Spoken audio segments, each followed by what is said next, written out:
Vivimos en una cultura donde, como iglesias, como gobierno, instituciones académicas, pienso en universidades que fueron fundadas al principio, cuando esta nación fue fundada, universidades de mucho renombre hoy en día, originalmente fueron fundadas en la palabra de Dios. Y muchas de esas universidades, seminarios inclusive, están en ese contexto de los videos. ¿Qué les pasó? Algo sucedió que sus valores empezaron a cambiar, ¿no es cierto? Como iglesia este septiembre cumplimos 107 años de vida y me siento completamente responsable con el privilegio de servir como uno de los pastores, con que de aquí a 40 años, 80 años, 100 años, y Cristo no ha regresado, mi oración es de que no vean un video de YouTube de nosotros y se pregunten nuestros nietos o bisnietos, ¿y qué le pasó a First Baptist? ¿Qué le pasó? Se perdió la situación o se confundió la situación. Es obvio que todo lo que hablamos como iglesia y lo que predicamos lo queremos aplicar de una manera personal. Y mi deseo y mi oración, porque nadie está inmune, es que si alguien llegara a ver nuestro Facebook, si alguien llegara a ver nuestros medios sociales dentro de 40, 80, 120 años ya que no estemos aquí, espero que nadie diga, bueno, ¿y qué le pasó a esa familia? ¿Qué le pasó a esa hermana? ¿Qué le pasó a ese varón?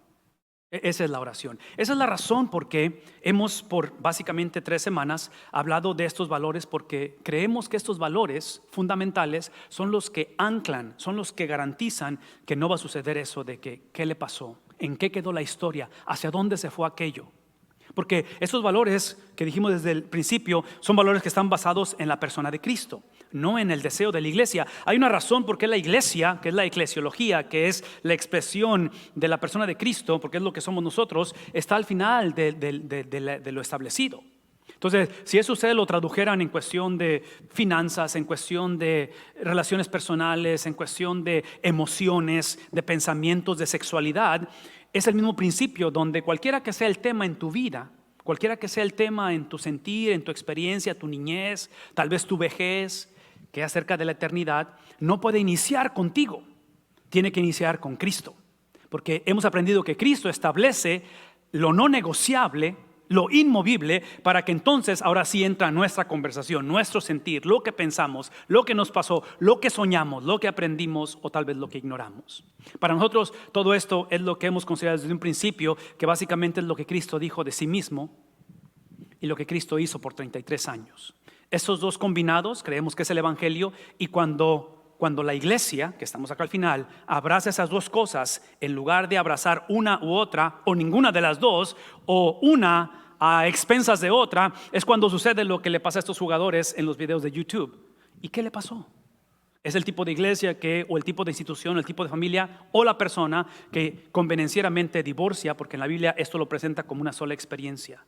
La cuestión de quién Cristo es o quién Cristo dijo que Él es y lo que Él hizo por 33 años sobre la faz de la tierra. Todo esto es importante para nosotros porque aquí es donde regreso a la importancia de pensar en los sistemas en los cuales vivimos. La manera en la cual expresamos todo esto, porque eventualmente estas dos cosas, que es lo no negociable, eventualmente se encarna, se expresa, se cristaliza a través de la iglesia.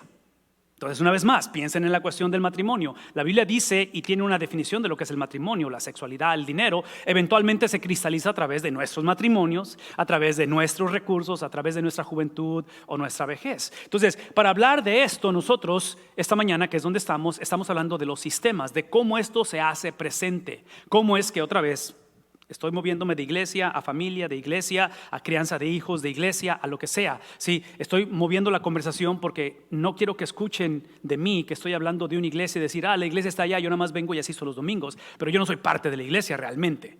Estoy hablando de que esto nos involucra a todos de una manera personal o de una manera colectiva. Inclusive esta cuestión de poder encarnar esto en mi mente, regresando al deporte, hace algunos días, estoy hablando de esta semana, la semana pasada, murió el comisionado que viene siendo como el director, como el CEO, que estuvo por muchos años en la NBA.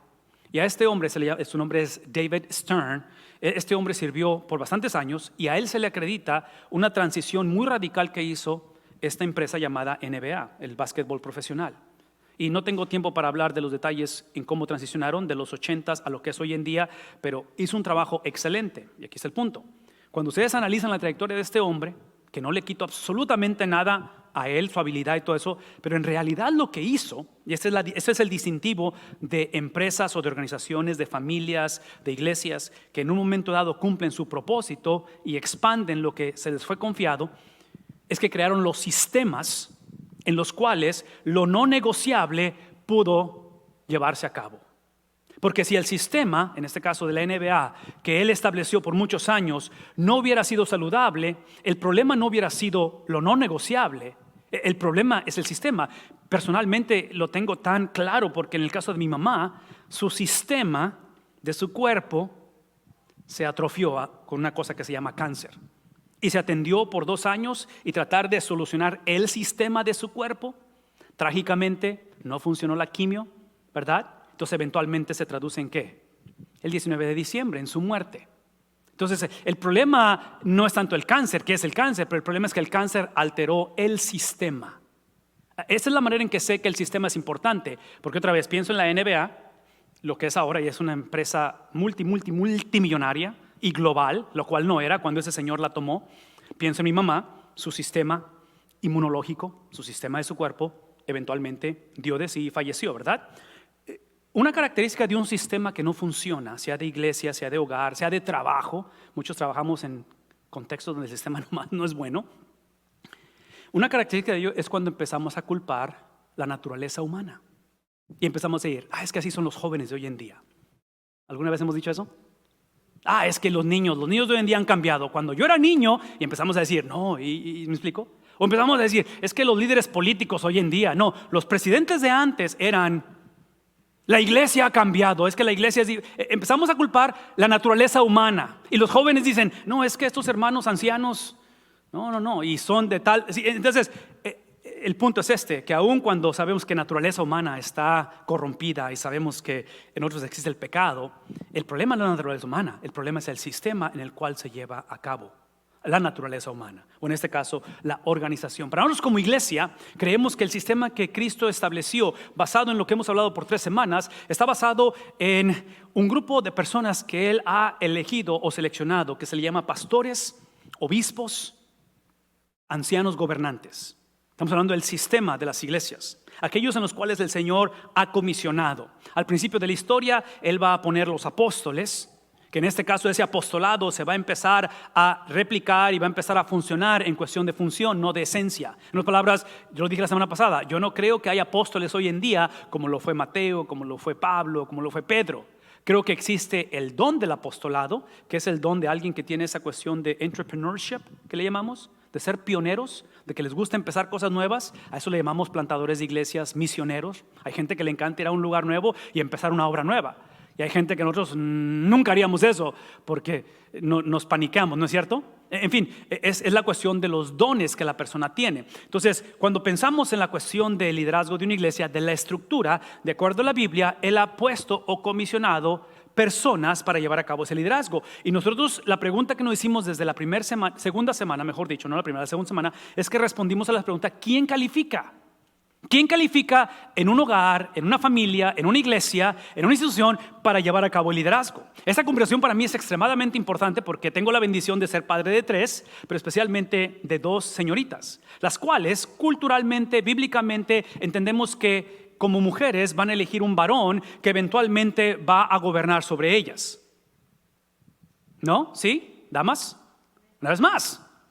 Y otra vez, yo sé que esa palabra gobernar nos pone nerviosos porque pensamos en tiranías, pensamos en abuso de poder, pensamos, obviamente en la relación interpersonal hay mucha disfuncionalidad, pero la realidad es que, ¿me explicó? O sea, como señorita soltera, eventualmente, entonces la conversación de hoy es importante porque la pregunta es, en el caso de nuestras hijas, en el caso de ustedes damas, que a lo mejor están solteras una vez más, estuvieron casadas, están solteras, donde quiera que estén en la conversación, la pregunta es ¿quién califica para poder estar ahí? Bueno, lo que encontramos en la Biblia es que, basado en el primer valor, es que la persona que califica para, en este caso, dirigir una iglesia, la estructura de una iglesia, tiene que ser alguien que ame a Dios, tiene que ser un amador ¿de quién?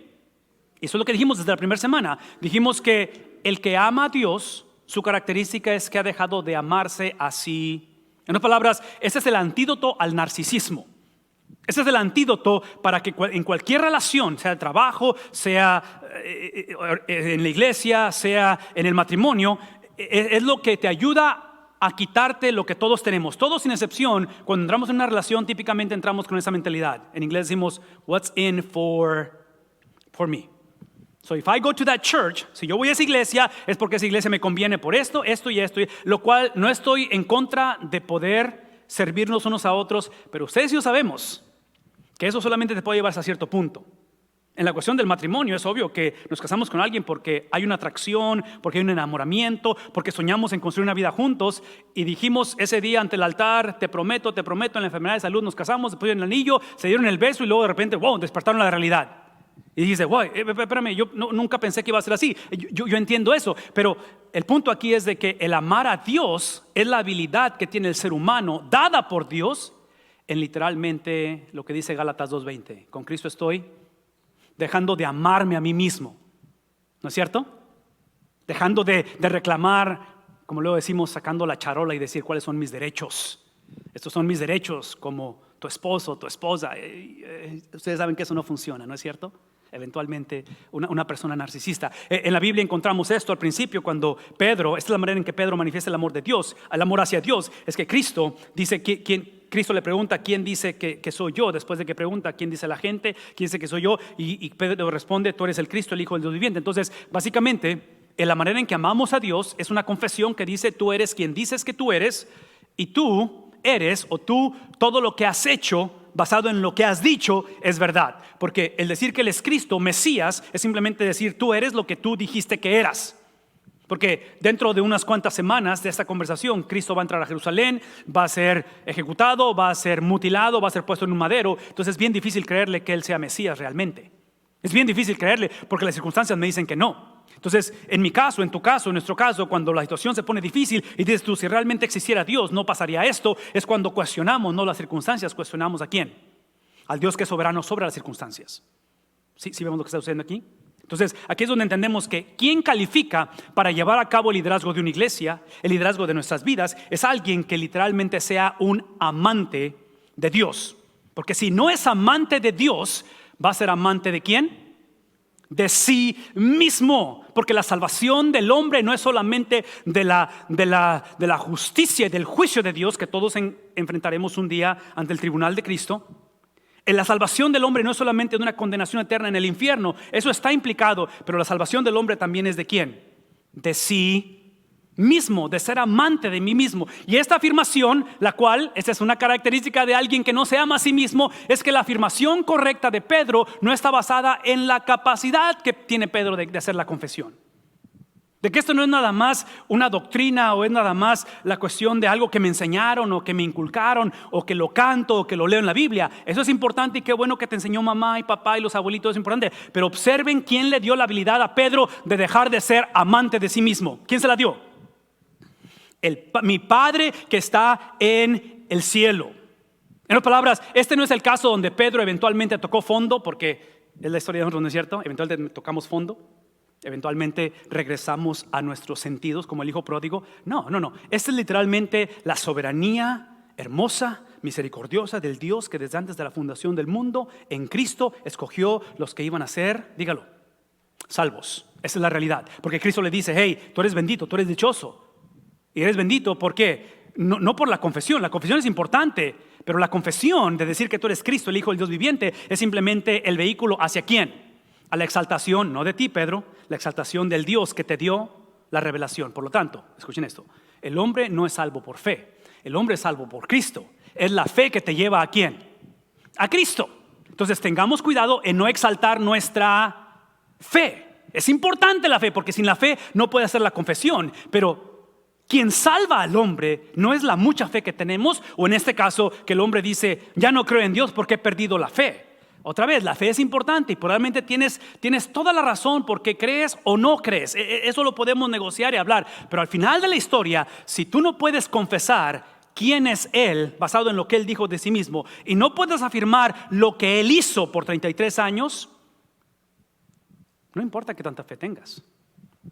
Porque leemos en la palabra de Dios que los demonios creen y ¿qué? Y tiemblan. Entonces, el problema no es creer, el problema es quién es el objeto de nuestra fe. Por lo tanto, en este caso, otra vez, son evidencias de que Pedro deja de ser amador de sí mismo. La pregunta es, estos hombres que califican, la pregunta es entonces ahora, ¿qué es lo que hacen? Ya sabemos quiénes son, ¿ok? Entonces, una vez más, traducido en la relación matrimonial, ¿ok? Tengo un hombre en mi vida como esposa que califica, es un amante, no de sí mismo, pero amante de ¿quién? Amante de Dios. Ya es una persona que ha confesado con su boca que Cristo es quien dice que Él es y que ha afirmado los 33 años de la vida de Cristo que han sido puestas acreditadas. Entonces, en este caso, mi esposo, mi futuro esposo, damas, es el tipo de persona que en concepción, en doctrina, abraza la doctrina de la Biblia y en cuestión de práctica vive de acuerdo a lo que la Biblia dice. Eso es lo que califica. La pregunta es ahora, ¿qué hacen? Entonces piensen en términos de nuestras hijas. Si están buscando un esposo, ya encontraron un chavo que dice que es cristiano. Ok, qué bueno. Ahora hay que ver su conducta. ¿Qué es lo que hacen? Bueno, esto es lo que hacen. En este caso, tienen que ser amantes de ¿quién? No solamente de Dios. Personas que aman a Dios, que es el antídoto a amarse a ¿quién? A sí mismo. Es el tipo de persona que en lugar de decir amar, trágicamente decimos tolera a otros. El mandato de la Biblia no es tolerarnos unos a otros. El mandato de la Biblia, véame tantito, el mandato de la Biblia no es porque tengo la verdad y porque sé la Biblia tengo el derecho de apuñalar al hermano. ¿Vemos la diferencia? Porque es importante la verdad, pero la verdad se ejerce, ¿qué decía la palabra de Dios? En amor. Estamos por demostrarlo eso. Por lo tanto, observen esto. ¿Qué es lo que hacen? Son amantes de otros. Aman a otros como producto de amar a Dios. Este amor lo vemos representado cuando Cristo le dice a Pedro, tú eres, ya que has reconocido quién soy yo, basado en lo que yo digo de mí mismo, y has abrazado mi estilo de vida, en inglés es worldview, mis 33 años de vida, sí, ahora podemos hablar de quién eres tú.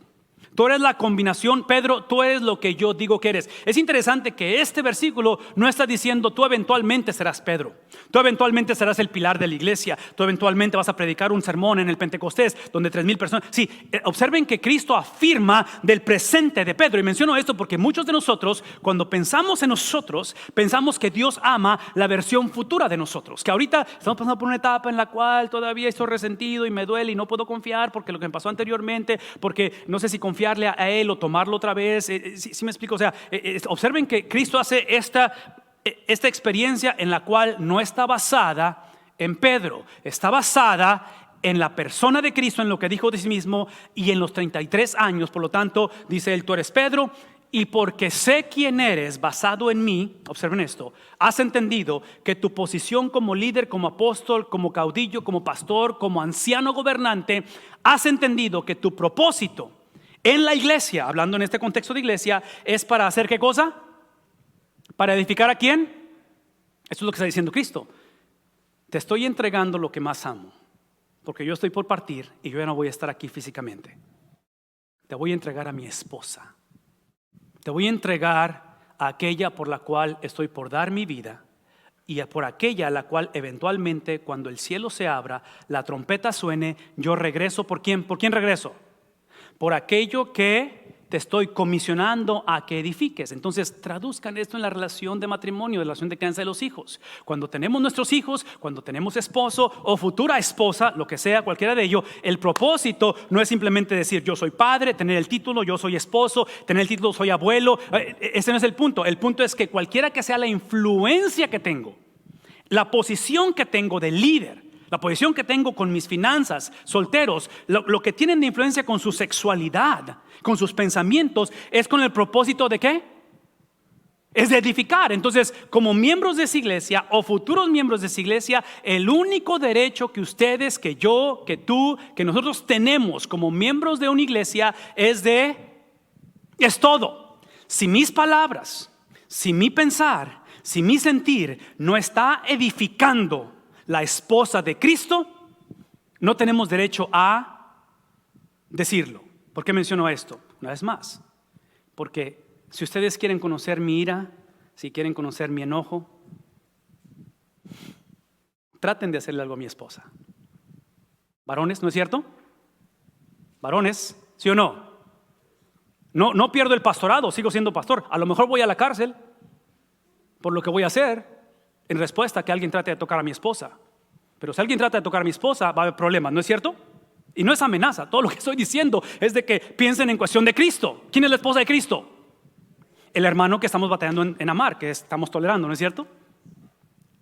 Yo sé que no es popular esto, pero observen, esto lo que produce no es una iglesia perfecta, no es una iglesia sin problema, es una iglesia que después de que, regresando a Génesis capítulo 3, en Génesis capítulo 3 dijimos que la serpiente iba a herir el calcañar de la simiente de la mujer. Ese viernes cuando Cristo está crucificado, ¿qué dice Cristo? Consumado.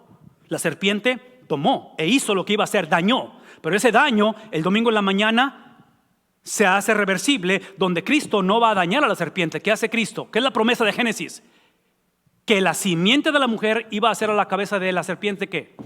Entonces es ahí donde entendemos que la iglesia, cuando abrazamos esos principios y entendemos que la función de su liderazgo es para entender que mi influencia, mi conocimiento, mi experiencia, quien quiera que sea yo como padre, hijo, como pastor, lo que sea, es para edificar. No es tanto que ahora la iglesia, mi matrimonio, mis hijos van a estar inmunes de ser heridos. Es simplemente que en medio de la herida, en medio de lo que parece ser irreversible, Dios lo usa para recordarnos que al final de la historia, el Hades, el infierno, el daño, no prevalecerá contra ello. Otra vez, en el caso de mamá por 2 años, el cáncer, ¿qué hizo con mamá? La hirió y eventualmente esa herida la llevó a una tumba. Pero ¿qué es lo hermoso del evangelio? Que en el día final, ¿qué va a pasar con mamá? Una es que mamá no ha muerto, ¿verdad? Mamá no ha muerto, él es el primero. Su cuerpo ya no existe, pero mamá no ha muerto. Pero no solamente eso, pero en el día final, el mismo Cristo que viene ¿por quién?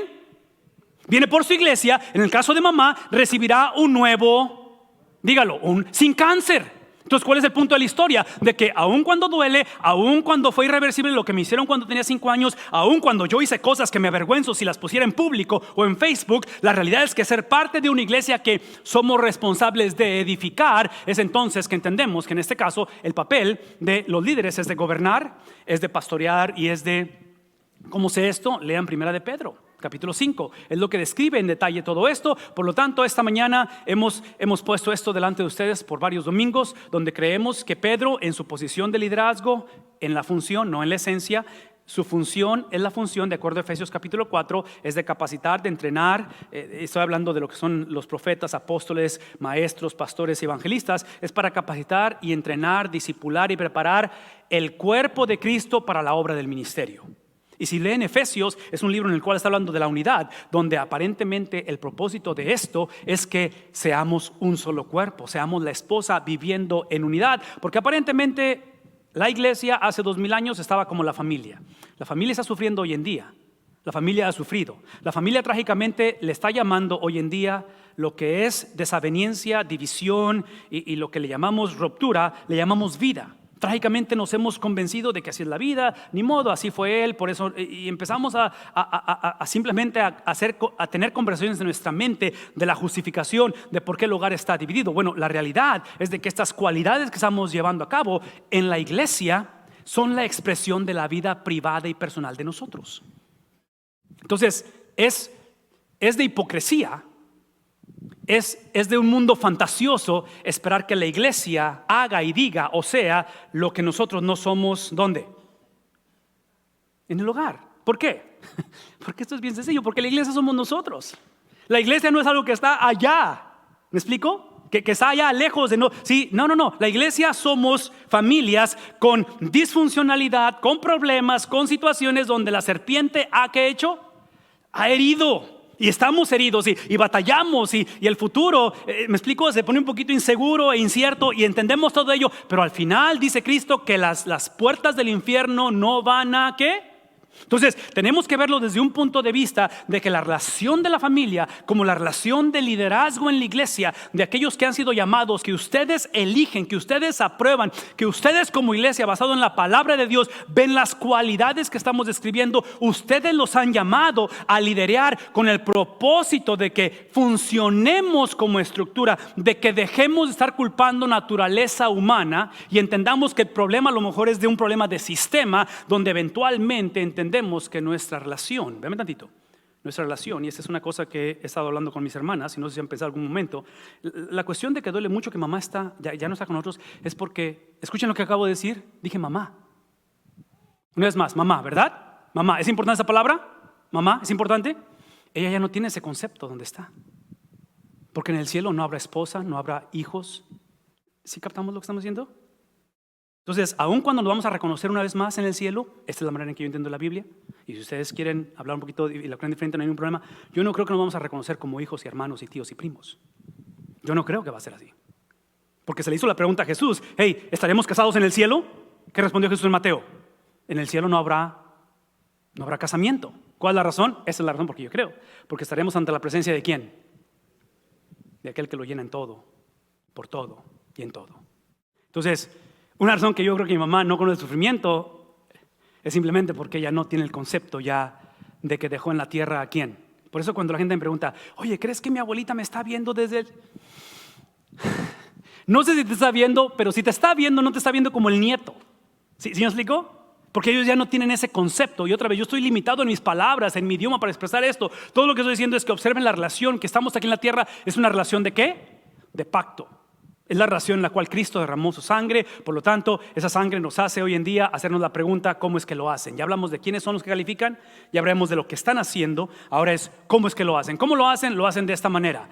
Dice el Señor Jesús a Pedro, ya que habló acerca de que quién es Pedro. Tú eres Pedro y es a través de ti que voy a través de la afirmación que hiciste que voy a edificar mi iglesia, las puertas del Hades no prevalecerán. Es que ahora le dice: Pedro, te voy a dar ¿qué cosa? En otras palabras, por el privilegio que tienes tú de ser líder, porque la iglesia afirma tu apostolado, porque has dado evidencias de que has sido llamado con Dios para edificar la iglesia, te voy a entregar ¿qué cosa? ¿Qué le voy a entregar a la iglesia? No la mejor versión de Pedro. No le voy a entregar al apóstol perfecto, al pastor perfecto, al discípulo perfecto. Otra vez, piensen en la historia, cómo inicia desde Génesis. En Génesis capítulo 12, Dios se le aparece a Abraham. En este caso era Abraham y luego es Abraham. Pero cuando se le aparece a Abraham, le hace una promesa que se va a llevar 25 años en cumplirse, que es el nacimiento de Isaac. Que es el punto que Abraham eventualmente para el capítulo 15, Dios lo va a decir, le va a mostrar, le va a decir: aquí están las estrellas, aquí está la arena del mar, cuéntalas, así será tu, ¿qué cosa? Descendencia. Y en ese momento dice la palabra de Dios que Abraham le creyó y le fue acreditado o contado por justicia. Véame tantito. La Biblia dice que fue acreditado legalmente. No es tanto que él haya sido hecho justo, porque otra vez Abraham le caracteriza un montón de pecado y desobediencia. Entonces, aunque legalmente Abraham era declarado justo, legalmente Abraham no necesariamente se comportó como justo. Y menciono esto porque cuando Cristo le entrega las llaves, así como creemos que el Estado o el gobierno le fue dada la espada, le llamamos a esto law enforcement.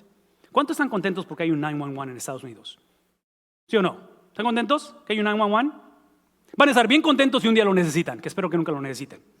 Pero ¿no es cierto? La mayoría de los países en el mundo no existe 911. Nosotros tenemos esa bendición porque tenemos un gobierno el cual fue comisionado con la espada a proteger la vida del ser humano. La iglesia no fue dada la espada. ¿Qué fue dada a la iglesia? ¿Qué son las llaves? Es todo lo que Cristo dijo de sí mismo y todo lo que Cristo hizo por 33 años. En otras palabras, Cristo está diciendo: Pedro, lo que te estoy entregando es, te estoy entregando a mi persona. Y en mi mente pienso en el matrimonio, porque el matrimonio es cuando nos entregamos a esa persona, ¿no es cierto? Nos damos mutuamente. La Biblia dice que dejará el hombre a su padre y se unirá a su mujer, se dará a sí mismo y serán. Entonces lo que está diciendo Cristo, en otras palabras, no te estoy entregando un apostolado, no te estoy entregando un ministerio, no quiero que seas el CEO, no quiero que seas el gran líder, el gran predicador, te estoy entregando mi persona. De tal manera que te entrego las llaves del reino de los cielos, porque dijimos que el Hades no prevalecerá contra ello. En otras palabras, estas llaves, este evangelio, la persona de Cristo, la obra de Cristo, es lo que nos hace que en este nuevo reino, en esta nueva etapa, en esta nueva era, la era del Espíritu Santo, nos hace a nosotros, los que hemos sido afectados cuando la serpiente hirió la simiente. Cuando heredamos de Adán ese pecado adánico, esa cuestión donde ahora nacemos separados de Dios a través del evangelio, no a través de Pedro, no a través de las buenas intenciones de un buen apóstol, un buen líder, a través de las llaves del evangelio, es que el reino de los cielos tiene la habilidad de tomar el reino de las tinieblas y hacernos a nosotros en comunidad, no individual, en comunidad, hacernos una generación no tanto de hombres y mujeres que somos perdonados, pero hombres y mujeres que caminamos el resto de nuestra vida como si nunca hubiésemos pecado. ¿Por qué? Porque Él nos entregó no solamente el perdón de nuestro pecado, pero las llaves, dijimos que son ¿cuántos años de su vida en la tierra? 33. La perfección, la santidad de Cristo ha sido acreditada. Como Adán nos acreditó su pecado, Cristo nos acredita su santidad y su justicia. Y es ahí, y solamente ahí, que es entonces que Cristo está dispuesto a firmar un cheque. ¿Cómo se dice en español? ¿Posdatado?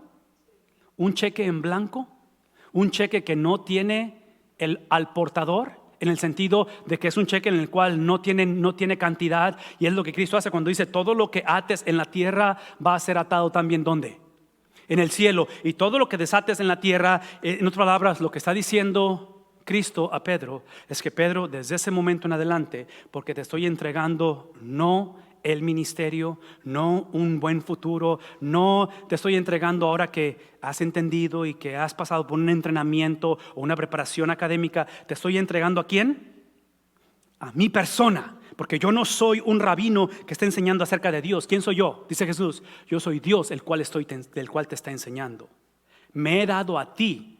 Es entonces porque ahora piensas como yo, Pedro, ahora sientes como yo, Pedro, ahora hablas como yo, ahora te comportas como yo. Es que ahora todo lo que tú atas y todo lo que tú desatas es lo que yo ato y lo que yo desato. ¿Qué estoy diciendo? Que esto no es el evangelio de la prosperidad, de que si tú lo nombras, en inglés es claim it and name it theology. Esto no es el evangelio de que dices: si nada más oras con fe la persona va a sanar.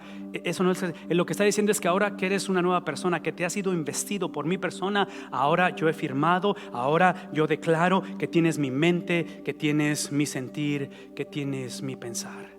Esta mañana quiero que soñemos como iglesia de que la estructura es importante, pero es secundaria. Esto es lo más importante. Lo no negociable es que seamos un grupo de hombres y mujeres que tomamos decisiones, que hablamos, que pensamos, que actuamos, que nos relacionamos de la manera en que Cristo pensó, de la manera en que Cristo sintió, de la manera en que Cristo actuó, de la manera en la cual Él procesó. Y esta experiencia nos lleva no a una mejor versión de nosotros, nos lleva a una iglesia con disfuncionalidad, con limitaciones, con problemas, porque es el caso de estos hombres, fue el caso de Abraham. Pero aquí es donde Cristo usa lo necio de este mundo para desplegar su sabiduría. Es aquí donde entendemos que Dios típicamente usa lo despreciado del mundo, ¿no es cierto? Dios declara y lleva a cabo sus planes a través de hombres y mujeres como tú y como yo, con jóvenes, con nietos como los de nosotros, que probablemente estén lejos de la presencia de Dios y que están pasando por experiencias trágicas en su vida, o la desobediencia es una realidad e inclusive no conocen de Cristo. Es el tipo de personas que en su tiempo Cristo los elige, Cristo los llama, Cristo los usa, Cristo los redime, no para que sean una mejor versión de ellos mismos, no para que simplemente cambien su conducta, eso es importante, pero los llama para que de aquí en adelante todo lo que aten y todo lo que desaten sea la agenda, el pensar, el sentir de ¿quién? De Cristo Jesús. Y es por eso que consagramos momentos como estos para celebrar lo que la iglesia es y lo que la iglesia hace.